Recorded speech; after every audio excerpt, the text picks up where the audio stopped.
Hey everybody, thanks for coming back again. I really appreciate this, and I want you to know I really appreciate your time, and I value, I'm shaking the table a lot because I still have my hand on the mouse, I'm sorry. I value your time a lot, so much so that I'm shooting this whole video again. I one thing at a time, but I'm trying to go fast. The subject here is going to be guns, okay? I'm not kidding, guns. So if you're a super anti-gun person and they're just the devil's tools, whatever, and they shoot themselves without anybody being around, they just, they're anthropomorphic and they just do it, then I'd ask you to please stay for just a little bit longer, but then, I understand if you just don't want to watch this video and you're anti-gun, then I'll bid you adieu and look forward to seeing you at the next video. And the other thing I wanted to say is I already shot this video, and it was 37 minutes long, and I was going to edit it today, and I just thought, no, it's too big already. I mean, it's just too big to even, have any hope of editing it down. Because I thought, well, okay, I got to just fail. I got to not make some mistakes. I brought in too many guns, too many different guns. I'm going to forget about a few of them, and I got off onto a couple of tangents about. Oh shit! Now, how long did that take? Should I just start this over again? Well, you can see, maybe it'll be funny to see what kind of disasters. I forgot to put this song on a loop. This is Dire Straits' Why Worry, but I didn't put it on repeat, so it just blasted into some other song, so alphabetically. Okay, so anyway, I've spent too long on those signs that say, no guns allowed. So I'll just make that real short. I will cover that. I will say, A, I pay no attention whatsoever to those signs. I've walked past that sign at least 1,000 times. I plan on walking past it 10,000 more times. Also, that's not a law. It's not a law. No. The law is not Supreme Court. It's the Constitution. I have a Second Amendment that says I have the right to bear arms, and I also have plenty of training, and I have a permit, a concealed carry permit. I jumped through all the hoops. I have a concealed carry permit to do so. So this place that builds a building and puts a sign up, they don't get to make their own laws. No. So that's not a law I'm breaking. All that sign means is no trespassing. Like as if in the old days, I think in the McDonald's, they used to have a sign up that said no shirt, no shoes, no service. They're saying, hey, if you come into our place barefoot and no shirt on, we're not going to sell you a hamburger. We own the business. It's a private business, and that's our rule, and so, get out. And they can do that. But see, it's trespassing. So if I was printing, I'm not going to explain that with, if I was printing and you could see that I had a concealed carry weapon and somebody got wound up about it and wanted to call the manager or call the police or whatever, all they have to do is, just tell me to leave. And if I leave, I haven't broken any laws. If I refuse to leave and just, because I'm stubborn or whatever, can't imagine that, I would then, the police show up and I'm still there, which again is not going to happen. But if it did, then I could get a ticket or get arrested. But the charge would be trespassing. That's the law that's being broken. It's their private property, and if they want to say, we're not going to serve hamburgers to left-handed people, we're not going to serve chocolate shakes to anybody wearing green, anywhere on the body, no green shirts, no green, scarf, short, whatever. That's their business. Literally their business. It's, private property. So they can, it's no trespassing. That's all it means. Okay. So let's actually talk about guns and not those kind of things. And I'm going to drop out a few guns, but I haven't prepared what I was going to say. First thing, let's do rules. These aren't quite the NRA's rules, and I've had a lot of training, and these rules get said different ways, but they kind of mean the same thing. I'm making sure the background music is not too loud. Rule number 1 is it's always loaded. The gun is always loaded. Always treat it like it's loaded. Okay, even after you've checked it and checked it again, treat it like it's loaded. Corollary there is never point it. Never point the muzzle at something you don't intend to destroy or kill. And my training is such that I really couldn't even point it at this camera, because in my head, I've got my friends and real people behind this lens. I know they're really not back there, but I really don't, I couldn't do it. Or it would be just, I would probably have a stroke or something trying it. I mean, if somebody said, well, for $1 million, will you do it? Okay, probably. I'd check back there very carefully, make sure somebody hadn't wandered in here somehow and is sitting back there behind the thing, and then I could point the gun that I was sure was already unloaded completely, but still treating it like it's loaded. But as far as real people, no, not for $1 million, not for $10 million would I sweep or flag them with the barrel of the gun. No, it's just my training is just such that it just can't happen, and I always have to point it in a safe direction. That's the thing. And when you check it, make sure that it's empty, and you want to hand it to somebody because they want to say, hey, let me see your cool new gun. Don't be offended when, as soon as you hand it to them, the first thing they're going to do is they're going to check it again. They just saw you check it twice. They're going to check it themselves and prove to themselves once more that it's empty. So the other main rule is don't put your finger on the trigger unless you're ready to shoot. And on the trigger means inside the trigger guard even. Don't put your finger inside the trigger guard, which would more or less put it on the trigger, until you're ready to shoot. And again, that's what I do all the time. I'm at the range all the time, and I've got a couple guns laying there, and I'm running a target out to a certain distance, or I'm farting around with magazines, reloading them or something. At no point am I ever going to put my finger inside the trigger guard on that trigger until I'm aiming. Even when I'm aiming, my finger is outside the trigger guard, and then I'll put it inside, and I'm ready to shoot, and then I'll shoot. So let me grab a couple, and I'm going to use less guns this time. So, and by the way, Kelly, this was your idea, okay? So I hope you leave like 5 different comments. Just keep coming back and leaving comments, please, because this was totally your idea. And I wasn't even going to do it, but I'm going to release this right away. I think, as you probably know, I think you have to be living under a rock.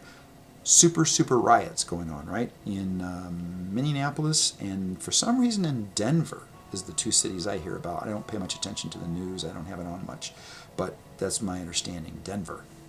Why Denver? I don't know. But anyway, it's rioting and looting and just opportunistic crime. I mean, I understand it's a terrible thing. I haven't seen any of the video. I don't really know the real story. But, something terrible happened, I think, and someone, probably innocent person, got killed. So the person who killed them, I think they got killed, again, shows my ignorance not knowing the story, they were a cop. And so if that's the case, well then fine. If there's video that shows that, and then he gets his day in court, and the prosecution proves it, well then fine. He gets 100 years in jail, or he gets a death sentence, death penalty, unlikely because it's probably not premeditated. But, he'll get 100 years in jail. That's fine. That's no reason, especially over in Denver, Colorado, to be setting fire to the whole city and breaking into stores and stealing dozens and dozens and dozens of flat screen televisions. That's how you're protesting. You're stealing yourself 3 or 4 flat screen TVs from some storefront in Denver that you broke the windows out of and stuff. So it's just looting and rioting. And so I'm thinking, you know what? Yeah, I'm gonna do this gun video. I am, just because of that. So and again, it was Kelly's idea. So and I have another friend who said they'd like to know more about guns. They just don't have the opportunity to. So at least in this video, I can show some things. So okay, this is completely unloaded. I've already checked it. Another thing I wanted to say is that there is no live ammo in this entire room. No, I don't allow any live ammo in this entire room while I'm going to do this. I don't allow any live ammo in a room when I'm cleaning my guns. No live ammo. No. Okay. So this is a Glock 17. It's a full size. They call them full size. It's too big to carry, is what it amounts to. It's too big and too heavy to carry. It's called a 17. It's one of the first Glocks. They're made in Austria, and it'll hold 17 rounds plus 1 in the chamber. So it's 17 plus 1 is 18 rounds. Full capacity. This has a laser on it, you can see. That was a mistake on my part. I put that laser on there a long time ago. I wish I hadn't. I never aim with the laser. I never use it. I'm much better shooting with the iron sights. The laser is only accurate at one point. It's hard to explain. It's a ballistics thing, and I will do better if I don't try to explain it. But you have to you can dial in the elevation and the windage, x and y axis. to any place you want, you know, and you can dial it in, and that's where the laser will show. There's a little tool, but it's only accurate at that one spot. Whereas with the iron sights, you know, they're lined up with the barrel, and it's complicated too. But I'm a lot better, and I think most people are better with the sights than with a laser, especially when this laser is mounted on the side of the gun.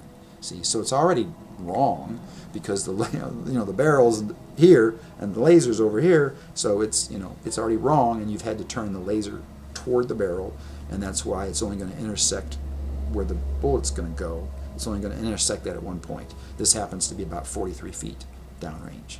At 43 feet downrange, this laser is going to make a dot exactly where the bullet's going to hit, but only at 43 feet. But you shoot at a lot of different distances, I do, than that, and so I'm just using the iron sights. But anyway, this is full-size Glock. Sorry, I'm not hyper. I'm just going really fast because I want this to be shorter, and I might still edit it because I want it to be short. Okay, so this is a full-size Glock. I have this little conversation because I think it's worth doing. I've just locked the slide back. Okay, that's what it'll do by itself when you run out of ammo. In the magazine you're shooting, bam, bam, bam, bam, bam, and then you're out, it locks open like this so that you can easily put another magazine in and then get back in battery and shoot some more. Okay, the thing is there's 3 different ways to put the round back into battery, and 2 of them are wrong, and people on the internet, they'll argue about anything, right? Flat Earth, US never put a man on the moon, the sky is blue, they'll argue about anything. So I've had arguments about this, and I'm trying to tell them, here's one way to do it. I'm not going to put a magazine in it, but here's one way to do it. There's a button here, and I want to point out this is called the slide lock. It's not called the slide release. Big difference there, because it's not the way to release the slide. That's what I'm going to get to. But I'm going to release the slide that way. So what's going to happen is that. And now the slide slammed forward.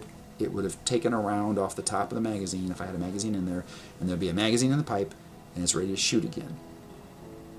So why not do that? Looks cool. In the movies, they do it in the movies. The reason you don't do it is because pushing that little bitty button with your little bitty thumb is a fine motor skill, not a gross motor skill. Okay? I'm going to lock it open again. I've still never pointed it at anything. I've never pointed it at me. I've never pointed it at the camera. I'm never going to. I know it's empty. I'm still not going to point this barrel at anything. It's locked open again.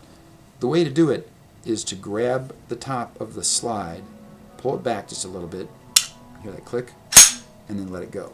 And now you see it's completely in battery. Again, it's ready to shoot. That's the way to do it. That's a gross motor skill. Okay, when the shit hits the fan, I'm telling you, your fine motor skills are just going to go out the window. You're not going to have fine motor skills. You're going to have so much stress. You're going to have so much adrenaline pumping through your body. What you've got is gross motor skills. You can run fast. You can throw things. You can pick people up and throw them over your head. You've got gross motor skills.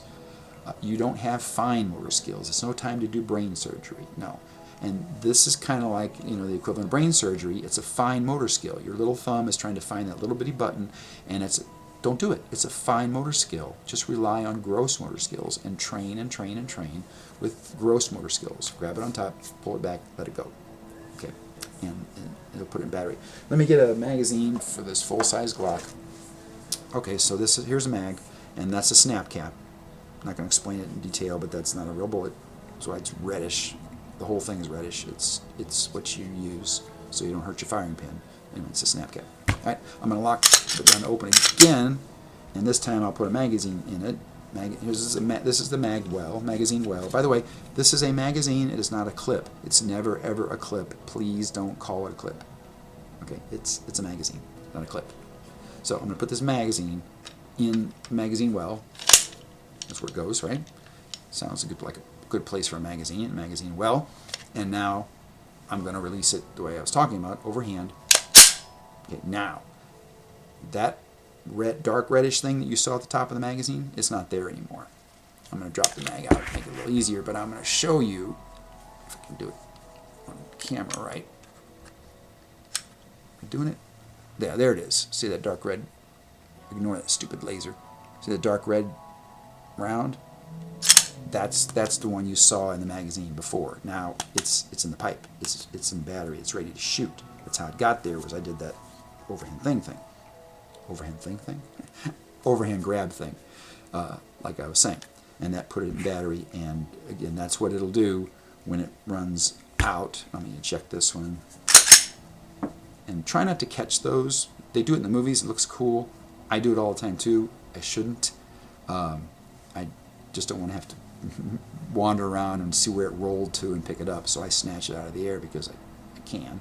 But the reason you don't do it is because there's a chance that while you're concentrating on making that heroic grab of that tumbling round that's going through the air, there's a chance that you could forget, your barrel discipline, and you could end up flagging somebody or pointing the barrel in a direction you don't want to point it. So keep an eye on the barrel, keep an eye on your gun, and just rack that round out of there and just let it go. You'll find it. It's on the ground somewhere. So anyway, there's another one here. And this one's kind of scratched up, but you do the same thing. It's in there now. Oh, wait, I should show you. There's nothing in battery. It's empty. Yeah, there. Nothing in there. Now, I put this in the mag well, and then do this again. Now, drop the mag out. Now, if we look, that poor scratched up dude is going to be in there. Yep. And he's ready to shoot again. That's how it works. And like I say, oh yeah, this will work fine. Here, let me take these other, I got a few more snap caps in here. I'm going to take them out. Okay, now this magazine is empty. So, I'm going to put the magazine back in here. It's empty. There's one more round in here. When I shoot it and the slide goes back, the slide will know that there aren't any more rounds of ammo in it. And when I shoot it, bing, see, it locked back all by itself. I didn't have to work at that. It locked back by itself because it's saying, hey, dummy, hit the magazine release, like so, and get the magazine out of there, and grab another magazine full of ammo and put it in there, and then do what I showed you before, and you're ready to shoot again. Okay, so that's a Glock 17. I think I did mention, I know I mentioned before, Glocks, one thing about them is they have no external safety. I highly recommend that. If you want my recommendation on guns, just get a Glock, any Glock. They make many different models, they make many different calibers. I'm a Glock guy, just get a Glock. Why? External safety will get you killed. Okay, a lot of other guns have an external safety, and people say, oh, the safety's off or the safety's on, and they, in the movies they hear, you hear a click, they've taken off the safety. Oh, things are going to get serious now. Now, especially if you're carrying the thing, what's going to happen is you're going to be confused as to whether you got the damn safety on or off when you need it, and then the bad guy is pulling his gun or coming at you with his knife, and you point your gun at him and you go to pull the trigger, and the trigger won't pull. Why? Because the stupid ass safety is on. And then by the time you figure that out, and it's a fine motor skill to flick that safety, you're dead. So the Glock, for the Glocks, where the safety is? It's right here. It's between your ears. That's where the safety is kept. It's between your ears. It's your brain. That's the safety. And there is another safety, and I explained it too long last time. There's a little extra tongue right there, sticking out from the safety. That has to be pulled back, and then a physical block bar drops down. Otherwise, the firing pin cannot get to the ammo. So you can drop this out of a helicopter, and it will not fire. It will not go off. No, the firing pin is physically blocked by that little tongue, and the only way to get that tongue depressed is me to stick my finger inside that trigger guard, which you notice I haven't done. I'm not gonna, because I'm not ready to shoot it yet. And so you want to hold it like this, even when you're getting ready to aim. You got your finger outside the trigger guard completely, and then when you're ready to shoot, you put it inside. Okay, so that's that for the Glock 17. Let me rack that around. Oh, it was empty already. I had to make sure though. Got to make sure. Nothing in it. Okay. Oh, wait. Shit. There it is. I lost an entire gun. Okay, gotta make sure. Yep, it's empty. So this is my Glock 43. It's my concealed carry weapon. It's very compact. It is empty. You can see there's nothing in there, and there's no magazine in it at all. We got a magazine over here with some snap caps in it too, the dark red ones. Okay, so same kind of thing. Put the magazine in the mag well, rack slide, back, pull it back, let it go. Now, what we'll find, I'm going to take the magazine out so it doesn't reload again. There is a dark red and scratched up snap cap. And it's in battery. It's ready to shoot. If it was a real round of ammo, it's ready to shoot. That's how it got there. And put the magazine back in. There's more snap caps in there, and I can just keep, simulating shooting it. You notice my finger is still not inside the trigger guard, and I just want to show you how much smaller. Well, can't show you that unless I get both guns, right? There's the two guns we've talked about. Here's the 17, and here's the 43. You can see how much smaller it is. One's a 4-inch barrel, and one's a 3-inch barrel for one thing. I can't show you that unless I put the 3-inch in front, and that's going to cause me to flag my own hand with the barrel of the gun. I'm not going to do that, so I got to switch hands. There we go. So that's the 4-inch barrel versus the 3-inch barrel. It's a lot of difference. It's 25% shorter or 33%. Depends on. It's a thing. Fractions are a thing like it's tricky like that. But anyway, it's 3 inches versus 4 inches on the barrel. And another important thing, the Glock 17 is what they call a double stack. I don't know, I'm just shaking this table, I'm sorry. It's a double stack. The magazines are in there the ammo is in the magazine side by side, like kind of zigzag. So it's a double stack. That's how they get 17 rounds in the thing. And it's only, that the grip is only as long as you see, and they've managed to put 17 rounds of ammo in the thing because it's a double stack. That makes it thicker. The 43, my carry weapon, is single stack, and it only holds, it's made to hold 6. I have again, snap caps. I have a thing on the end of this is a Taran Tactical +2. So this allows it to hold, actually this is not. This is a +1, it's a Pierce +1.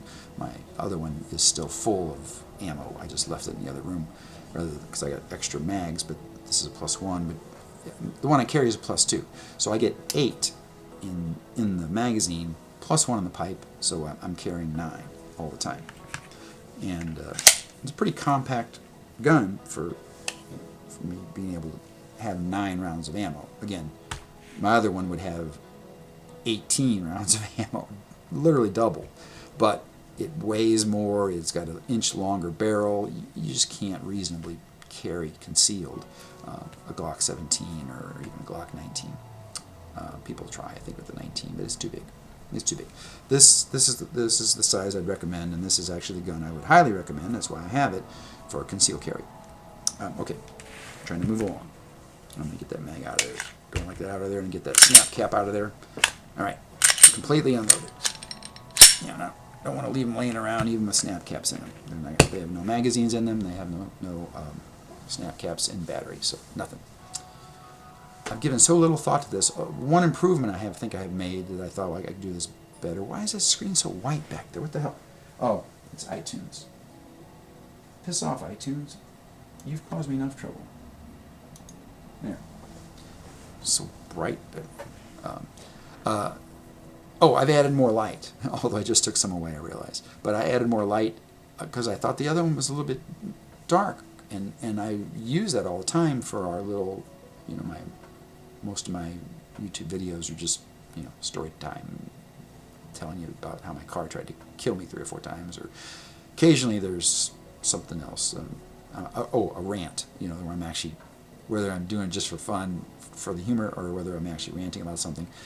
But they can be lower light. But I thought I'm actually trying to show you something here, so I'm going to light this a little better. And if you can't tell, it's daytime for a change outside. I'm usually doing these. The last one I did was at 2 o'clock in the morning last night. The one that went 37 minutes. This one's at 25 minutes, and I have a whole other gun. So let me speed this up. Okay, so this is an AR-15. It's a rifle. Okay, it goes from there's the barrel all the way to there, which is the buttstock, and I have it, oops, I must have, let me just take it off. I caught that apparently on that when I pulled out of the gun safe. I had a little bit of padding right here. And this is adjustable, so you can make it be that short or like that. And where I use it is right. Nope, not there. Right there. That one. That's the right setting. So it's just right. And this takes a bit of explaining. We're at 26 minutes. Well, the other one was 37. Okay, so this is going to go faster. Now I need a mag for this. There we go. Okay, so I have a mag for the... This is what a magazine looks like for the AR-15. And it's got one snap cap in it. I really only could find one snap cap. I don't know why. They don't sell them singly. They sell them in packs of 5 usually. But anyway, so the magazine's going to go in the mag well. Make sure it's in there. And then with this gun, what you're going to do is there's a charging handle here. There's a little catch on it. Unfortunately, it's on my side. I could turn it upside down safely. Yeah. I know there's still a lot of, you're looking at a lot of stuff, but so it'd take me too long to really isolate the thing, so I want to make this faster. You grab the charging handle with both fingers, one on either side, pull it back, let it go, and now if we take a look, take the magazine out, we'll take a look in the here and get the camera on it right. There we go. You can see that reddish, that's that red snap cap we saw before. It's in battery. If it was an actual round of ammo, it is totally ready to shoot. So, and just because this is black does not make it, let me put a magazine back in it so it looks like, that's what it usually looks like when you're carrying it. It's not more dangerous because it's black. It's not. There's hunting rifles like a 308 that's going to be a wood stock, you know, a nice polished wooden, and that doesn't make it safer. No, that's actually more dangerous than this gun, which shoots, it's a little complicated. It shoots a Winchester 223, that's .223 inches, or a NATO is the 5.56 millimeters. They're the same thing. They're the same size. But the NATO round, the 5.56 is a hotter round, and it's harder on a barrel, so the barrel has to be rated for that, and it'd be hard for me to show you because it's stamped right into the barrel. So anyway, I love this. I shoot this more often than anything. It's got the rear sight adjustments, all the ones you'd need. You dial up the elevation, and you got windage, and then it has a front sight there, and there's a pin right here, and I have a little tool that I can use to raise or lower that pin. And what you want to do is you want to mechanically zero this thing. First thing you do, mechanically zero it, and that makes it accurate at 25 meters and 300 meters. And I took too long to explain that last time. Just trust me. So those are the only two places that these sights are exactly accurate. And so when you're shooting in between there, you have to interpolate. You have to hold high on your target, and you just have to be good at shooting to be able to hit anything you want with iron sights. And that's all I ever use. And as I say, if I have one redeeming or one positive quality, it's honesty. Maybe it's not modesty, but it's honesty. I'm crazy good with this thing. I'm crazy good with the other ones too. Crazy good. I don't think I mentioned this in the thing last night, but many times I've been in training classes, and there'll be about 8 of us in the training class, and I won't explain what the drill is. I'll just say that the drill involves having one person. You want the fastest, most accurate shooter you have to do that job, and then you want somebody else to run. And again, if I say anything more, I'm going to be describing what the thing's trying to prove, what the instructor's trying to show us in this demonstration. But just know that he's going to want the one person out of the whole group of the 8 of us or 10 of us that's the fastest draw and is going to be the most accurate at hitting. I'm sorry, I got some notifications here I need to just glance at. Okay, it's okay.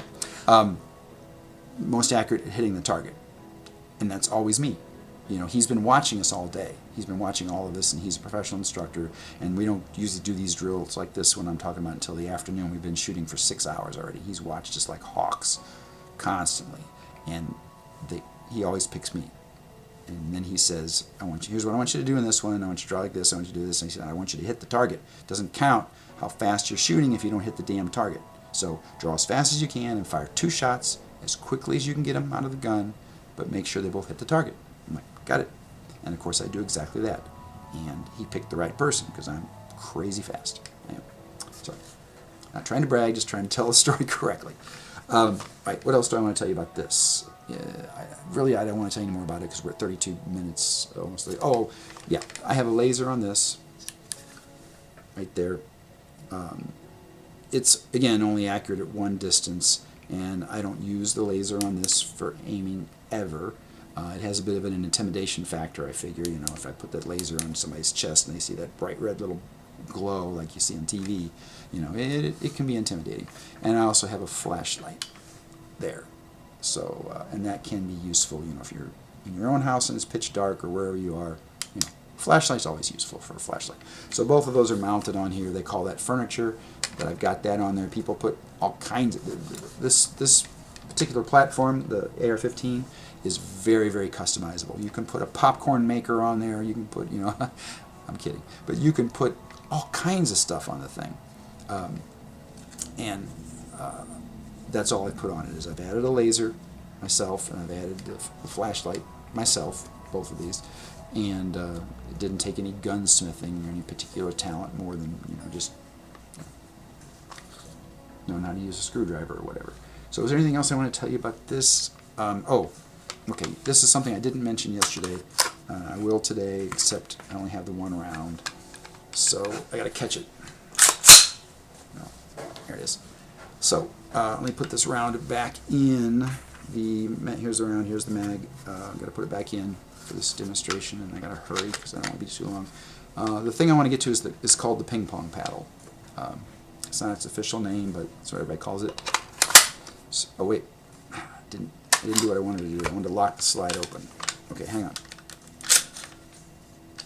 Okay, now it's not really the slide lock open, but it's the same kind of thing. It's not in battery, nothing's in battery, and see, I can put my hand in there. I shouldn't be able to do that, but there's nothing in there. The bolt carrier is not in there. The bolt carrier is way back here because it's locked itself open on an empty magazine, and you've dropped the empty magazine out. What you do in this case is you take your magazine, and by the way, these hold 30 rounds. You put it in there, and then this thing over here, if I can show it to you properly, right there. It looks like a little ping pong paddle.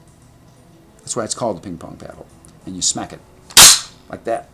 And that slams that bolt carrier forward, and now the dark red round is going to be inside there where it belongs. Because that's what you do. You know, if you're out of ammo, you drop and you give a little flick to, you know, let physics, you know, give you a little bit of a centrifugal acceleration and fling it out of there. Don't just let gravity try to do it, because it's not very heavy. These aren't very heavy when they don't have 30 rounds of ammo in them, and they're not going to be. They're going to be empty. You want that thing out of there, so you hit the release, give it a little flick, and then don't pay attention to where it goes. You don't care about that anymore. You want the full one that's on you somewhere, and then when you slam the full one in, you slap that ping pong paddle, and again, you see that's a gross motor skill. You just slap here, and you're going to hit that ping pong paddle, and when you hit that thing, chikoom, it's going to drive that bolt home. We're at 36 minutes anyway. I tried. I dropped out a whole gun. I dropped out all kinds of stuff. I'm going to try to edit this. I think I've covered some basics, and I've shown you a total of what? Three guns? Yeah. I'm going to edit a bit where I can. I don't know. Damn it. It just takes... I'm just not very good at this. I think is what it turns out. But I tried. I tried to tell you some things to be safe. And let me tell you one thing. If you're not comfortable, oh, and I didn't do a thing where I could wave back if the anti-gun people that just hate them and don't want to talk about them at all, don't want to hear about them at all, they've left a long time ago. And I'm sorry. This is a divisive topic. It is. And I didn't want to do a divisive topic, but Kelly, this is your fault. Let me just come right out and tell you. This is your fault that I did a divisive topic. No, I needed a topic for our next video, and like I said, it was really I'm pointing behind me because there's a TV back there. I was watching the riots in Minneapolis and in Denver, and thinking, yeah, it's a good time to talk about firearms. But anyway, I was going to say, if you're still not comfortable with them at all, picking them up, keep your finger off the trigger. You never point the barrel in the direction of anything you don't intend to destroy. If you can remember that, you'll be fine to pick the thing up. You might not be comfortable with it, might not be comfortable clearing it, unloading it. I didn't really spend a lot of time showing you how to unload one that's already got plenty of bullets in it. It's got bullets in the magazine. It's got round in the chamber. I didn't do a good job of showing you that, but I don't want to make this any longer. God, it's 38 minutes. It's longer than the one last night. How is that possible? Fuck. But anyway, what I would say is leave it alone. Don't touch it, and call someone you know that can come get it for you. But please be careful with it. And always treat them like they're loaded. Always. And you'll be completely safe. They don't shoot themselves. No, they will not go off. 99.99999% of the time they will not go off unless you pull the trigger. Now, again, there's some, that don't have the same kind of safety as a Glock, that if you toss a thing, throw it really hard onto some concrete, if it's a 1911 or something like that, you may get that hammer to fall forward and it'll hit that round and it'll go off, But again, that's why you don't buy a 1911. Fuck those things. No, get a Glock. Always. I'm touching the table. 39 minutes. I'm going to have to edit this. I can't stand this being this long. You can't. And you're like, yeah, welcome to hell. We're the ones watching, perhaps. I hope you're watching. I'm going to try to edit as best I can. Thank you for being here for this and putting up with me. And next time we'll do something that's not going to be guns. I promise. Okay, take care. Stay safe, everybody. And talk to you soon. Oh, camera's over there. Not there. Okay, bye, everybody. Thanks.